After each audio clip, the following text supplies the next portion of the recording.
The world was no longer the same. People everywhere started feeling strange, not sick, but changed. Some could hear whispers in languages they never learned. Others saw symbols in dreams, glowing bright like stars. Children spoke words no one understood, until the aliens translated them. It was an ancient Sayari language, long forgotten, but humans spoke it with ease. Old knowledge was waking up inside them. Machines brought by the Sayari, machines that once only answered alien commands, now responded to human voices, not just one or two, but to hundreds. The more humans spoke, the more the machines obeyed. Engines powered up. Healing pods glowed. Star maps adjusted to human touch. Fear spread across the Sayari fleet. How could a simple species, one they thought primitive, suddenly control their most advanced tools? The Sayari leadership argued. Some said they must leave Earth. Others said they must warn the galaxy, but a few fell silent. They remembered the old stories of glowing gods who once walked the stars.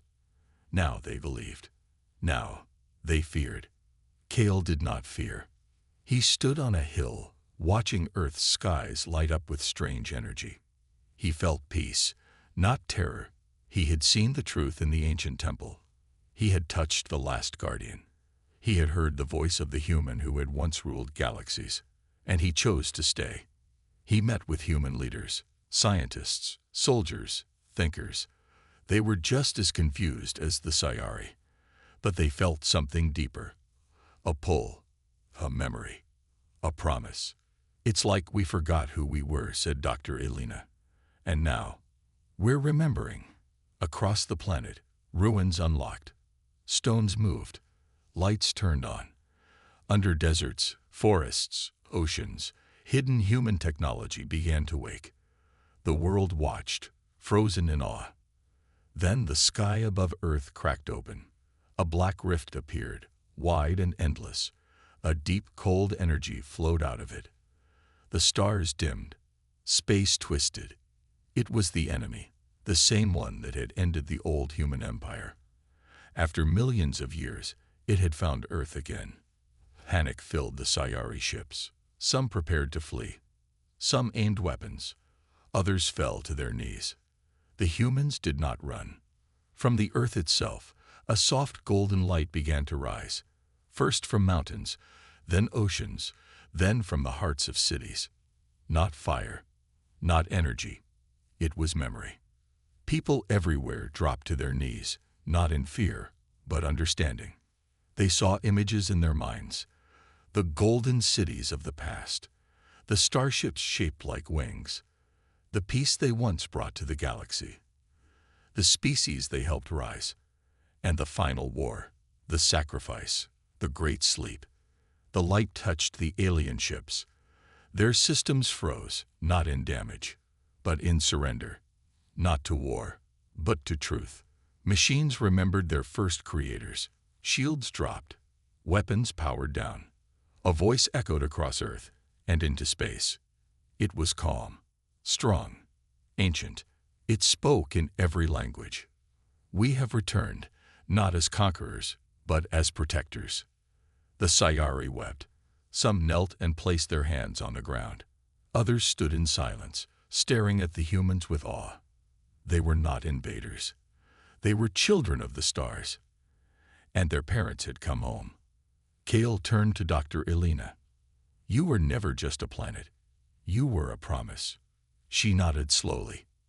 "No, we were a warning and a hope." The rift in the sky pulsed again.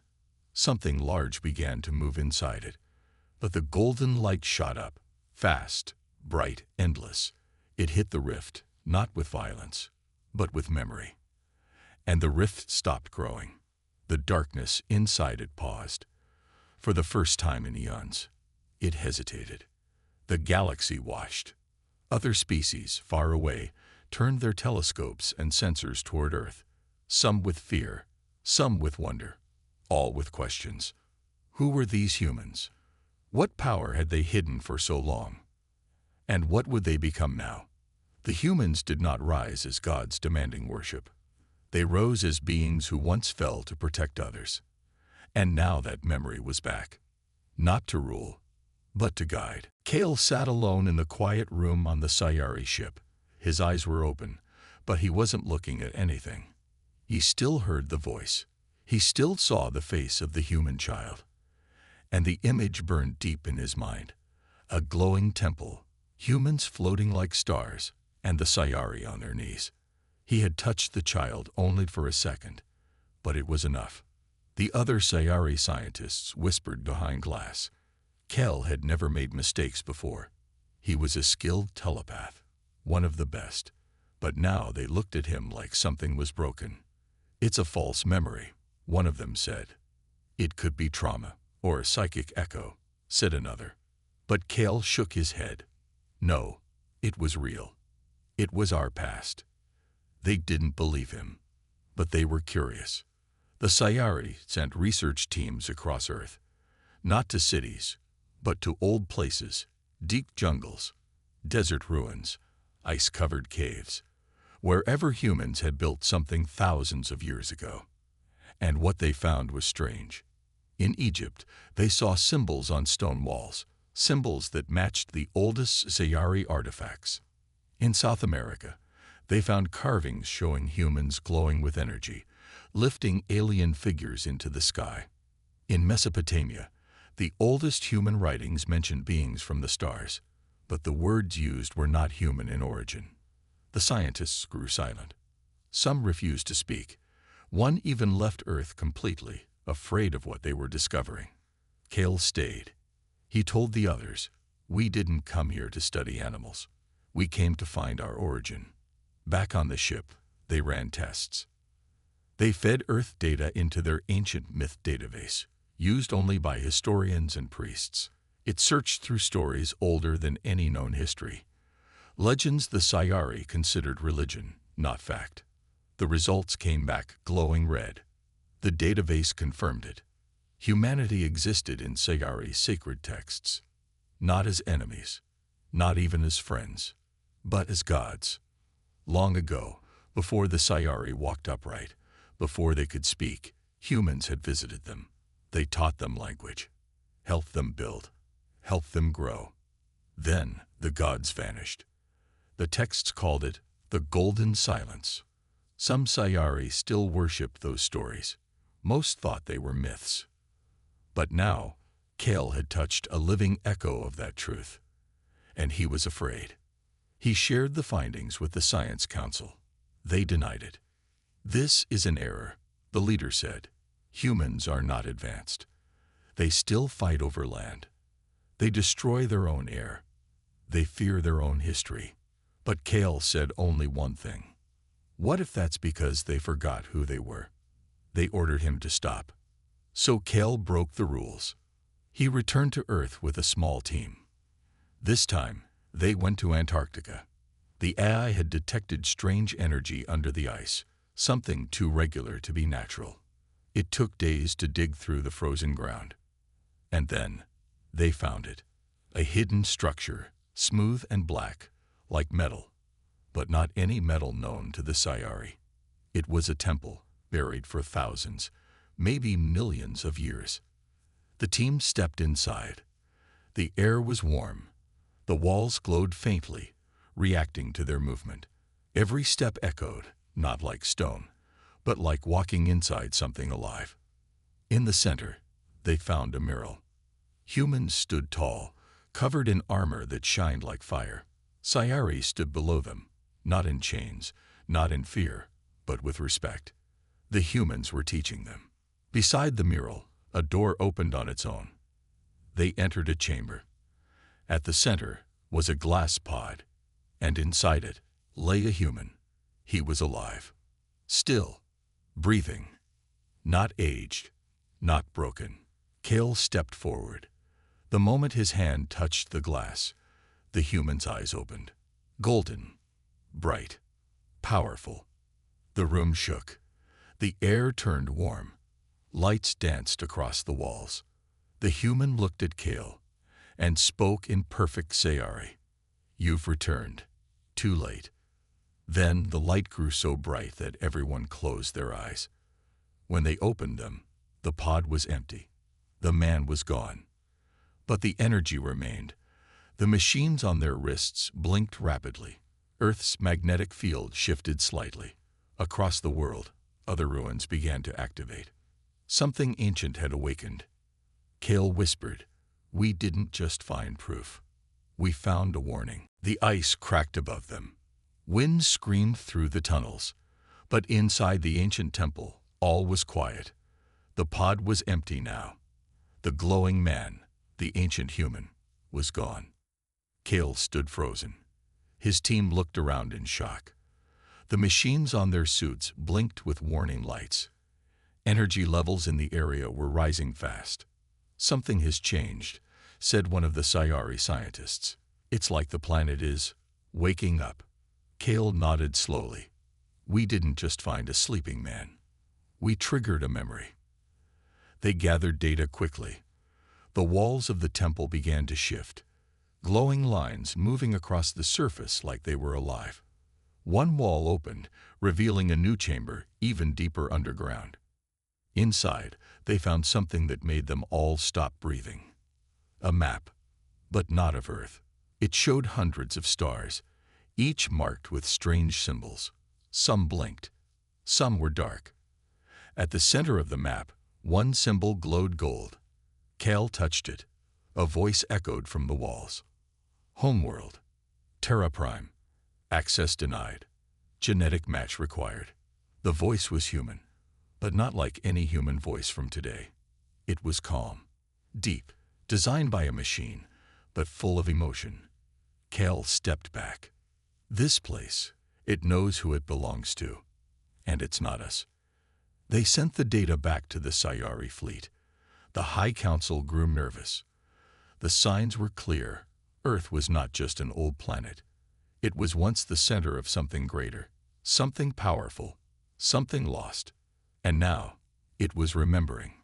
Across the globe, strange events began to happen. In Africa, an ancient stone began to float in the air.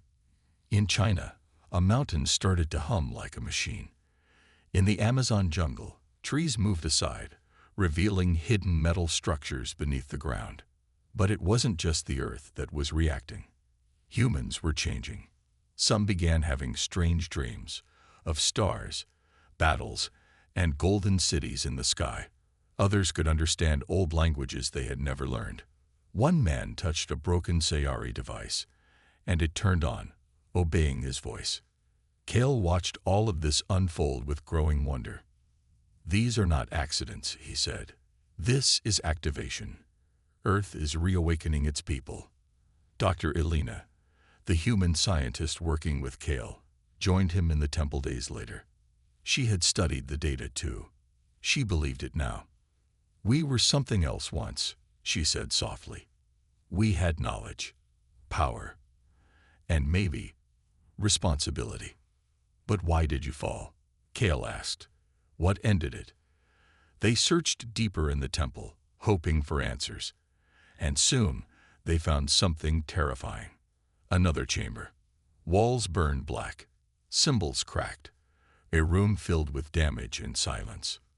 In the center, a broken statue of a human, split in half. Beside it, carved into the wall in dozens of languages, were the same words. "We Chiheos tu EFRGT." Kale read it aloud. The room dimmed. The machines shut off. And for a moment, the temple felt like a tomb. Elena stared at the wall. They didn't lose a war. They erased themselves. They hid everything, even from their own children. "But why?" Kale whispered. She looked at him, eyes filled with fear, because something was coming. Something so dangerous, they believed it was safer to forget than to fight. Suddenly, an alert rang out from the Sayari fleet. Something massive had moved near Earth's orbit. Not a ship, not a rock. A distortion, a hole in space itself, barely visible, but growing. The Council sent warnings. "We must leave. Now." But Kale refused. "I think that's why we found this temple," he said, "because what ended them is coming back. Elena looked at the broken statue. And maybe that man in the pod wasn't just a message. Maybe he was a key. The temple began to tremble. They ran outside as the ice around them cracked again. Behind them, the temple closed, sealing itself once more. Above them, the sky shimmered with golden light. All over the earth, the same light rose from ancient places. It moved like a signal, a beacon, calling to something, maybe to everyone. Kale stood in the cold, staring up. "The gods are not coming," he said. "They're already here." The golden lights rose from the earth like slow-moving fire. They climbed into the sky, silent but powerful, as if the planet itself was sending a message. People around the world saw it. In cities, on farms, deep in forests, humans everywhere stopped and stared. Some dropped to their knees. Others cried without knowing why. Many just felt one thing deep in their chest. Something was waking up inside them. Kale stood on a cliff near the Arctic, watching the light spread. The ruined temple behind him had gone quiet again. But Earth was not quiet. The ground hummed. The air felt charged, like a memory too big to stay buried had finally broken free. Dr. Elena's voice came through his earpiece. "Kale, you need to see this. Turn on the galactic feed." He tapped his wrist console. A live image appeared, broadcasted from a Sci-fi deep space probe. It showed the stars above Earth, and something terrifying behind them. A massive black hole had opened. Not like a natural one. This was sharp, geometric, wrong, and it was growing. Ships from other alien races appeared on the edge of the solar system. Not to help, to watch, to measure. Some hoped Earth would stop it. Others hoped it wouldn't. Kale felt a chill. "This is it, isn't it?" he asked Elena. The thing they feared. She didn't answer right away. "I think this is what made them choose to forget." Back on Earth, humans began acting strangely, but not in fear. A small child in Kenya started drawing complex star maps in the dirt. A woman in Brazil touched a ruined wall and spoke in an unknown language. Then the wall opened to reveal a glowing chamber. In Tokyo, an old man began singing a song no one had heard before, but every Sci-fi translator recognized the lyrics. It was a war song from the first human empire. The Sci-fi leadership panicked. Orders were given to prepare for evacuation. Kale, however, stayed silent because he saw what others missed. The humans weren't becoming something new. They were becoming what they used to be. The memories weren't just returning in dreams or visions. They were changing the people. The body remembered what the mind forgot. Reflexes sharpened. Eyes grew brighter. Thoughts became faster. Not everyone changed, but many did. And Earth itself responded. Machines long buried in the oceans powered up. Towers hidden in the crust began to rise. Some ships, alien in shape but clearly human-made, launched themselves from under mountains, without pilots. Kale stood at a research site in Iceland. There, a strange monolith had emerged from the earth. Black, smooth, humming. When Kale touched it, it didn't react. But when Elena placed her hand on it, the monolith opened. Inside was a sphere of pure light. And a voice. Memory key activated. Humanity's path unlocked. Elena froze. She didn't understand how she had done it. But something inside her, something old, had responded. Kale stepped back. It's not just technology. It's part of them. The sphere floated up and vanished into the sky. Moments later, more spheres rose from all over the planet, heading toward the strange black hole in space. Not to attack it, to scan it, to remember it. And suddenly, Earth's sky showed images, giant glowing visions seen by every living human. They saw the past. Golden ships flying through stars, humans leading fleets of many species, worlds healed. Wars stopped, peace held together by one empire, the human empire. Then the darkness came, a shake made of silence and hunger. a thing that killed not with weapons, but with memory. Whole planets forgot how to breathe. Machines forgot how to work. Minds turned blank. The humans made one choice. They erased themselves, locked their power, hid their knowledge, let their children grow wild, free, but unknowing, hoping time would protect them. Until now. The visions ended. Kale sat on a stone, breathing hard. Elena stood beside him, her hands shaking. So this was never just Earth, she said. It was a last line, a final plan. And now it's active again, Kale replied. The lock is broken. The door is open. Above them, the sky shimmered once more. And from the stars, the enemy finally stepped through. Not a fleet, not a god. A shadow. It looked like nothing. Yet every sensor screamed. Every animal on Earth ran. Every machine failed for a heartbeat. But then, the golden spheres returned, and one of them entered Elena's chest. Her eyes lit up, and she spoke, not in fear, but with strength. This time, we remember. The sky above Earth had turned dark, but not from clouds. The shadow in space had spread, blocking the stars. It wasn't a storm. It wasn't a cloud. It was a presence, a cold, living thing stretching across the sky like a hand reaching for the heart of the world. Humanity stood frozen, watching. Their memories stirred, but so did their fears. They remembered a time of peace, yes, but they also remembered the fall. The shadow moved closer, and then suddenly the golden light, the light humanity had come to trust, began to pulse. Not softly this time. It rippled with power. It grew brighter, hotter. From Earth's surface, beams of gold shot into the sky, racing toward the shadow like lightning seeking its target. But the shadow didn't move. It didn't try to escape. It fed on the light. The golden beams twisted and bent as they hit the dark presence. The power of Earth's awakening seemed to be absorbed into the shadow, fading away. Kale stood on the cliffs again, eyes fixed on the sky. The golden light from the planet had begun to flicker, like a dying flame. What's happening? Elena's voice was tight, filled with fear.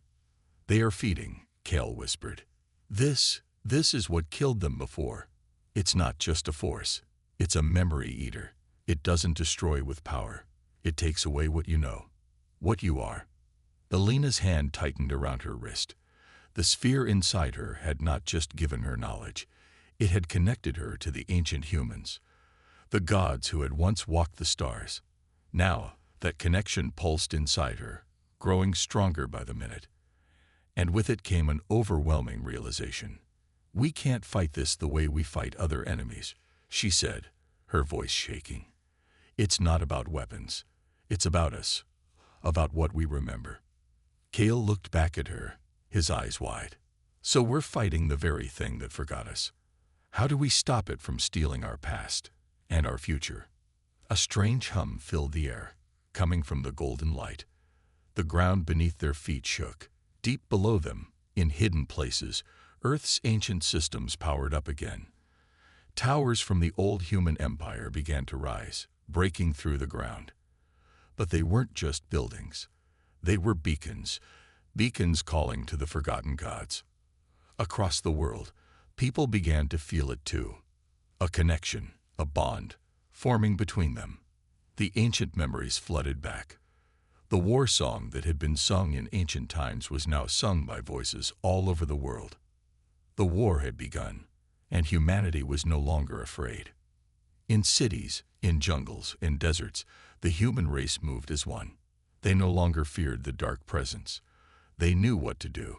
Every step was a step toward reclaiming. Every action was a call to arms, not with weapons, but with memory, with knowledge, with unity. Elena walked toward the edge of the cliff, her eyes glowing with golden light.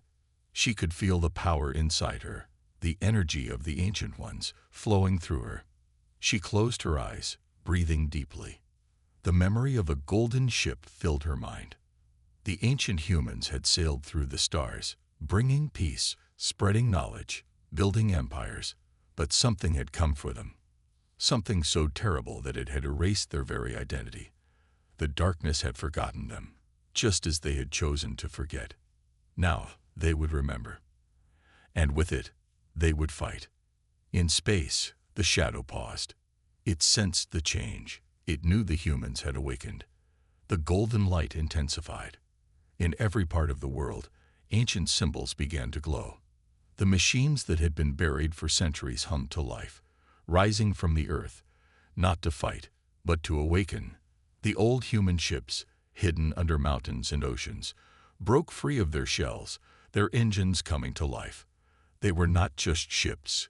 They were beacons of hope. One by one, they lifted off the ground, climbing into the sky. The shadow watched, unmoving.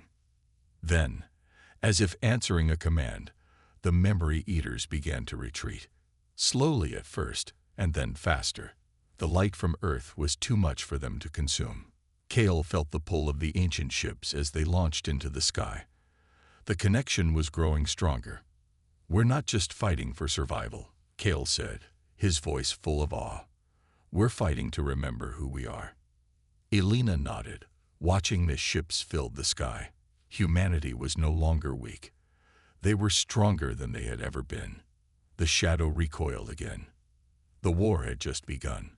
But this time, Earth wasn't alone. The war was not won yet, but humanity's fight had changed.